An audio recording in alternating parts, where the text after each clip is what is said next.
Hi everyone, it's Jervan and join me on a not so solo date again dito sa Boracay. Time check 10 AM and nandito tayo sa may shore guys. Ayan, medyo mainit pero ini-enjoy lang yung view. Guys, asa Boracay ako ngayon pero kahit saan ako pumunta, lagi ko talaga dala tong tahin na to. Sobrang favorite ko kasi talaga to, especially sa mangga. Oh, dami! Grabe. Ang asim na maalat. Sarap.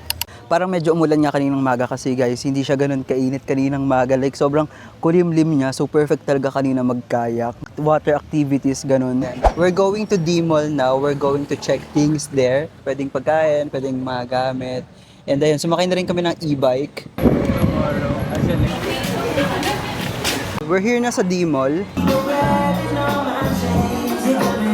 Nandito kami ngayon sa may Season Coffee and umorder ako ng matcha oat sea salt and titikman natin kung masarap yun. Ito yung in-order nating matcha oat sea salt. Ayan. Siyempre, tikman natin kung masarap. Tikman muna natin yung sea salt foam. Okay na din ha. Try natin haluin. Hindi ganun ka-powerful yung matcha niya. So, na-overpower siya ng milk. Hindi rin ganun kalasa yung sea salt. So, para lang ako uminom ng milky matcha, ganun. Bumili tayo ng ube mama and mix yung flavor, corn and ube ice cream yung nasa loob. Tapos ayan, meron siyang pinaka-ube na nasa taas. Para siyang jam guys. Sarap. Tapos merong corn flakes and parang mochi. Okay, we're gonna swim guys. Let's go!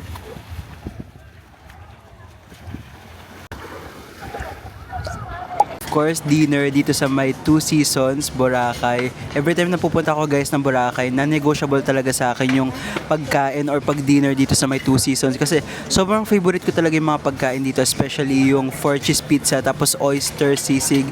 Order din kami ng pinakbet, sinampalukang manok, and of course, mango shake. Grabe, sobrang sarap ng 4 cheese. Na-miss ko yung lasa. Siguro mas masarap lang kung merong honey sa ibabaw. Tapos yung oyster sisig, wala na akong masabi, masarap.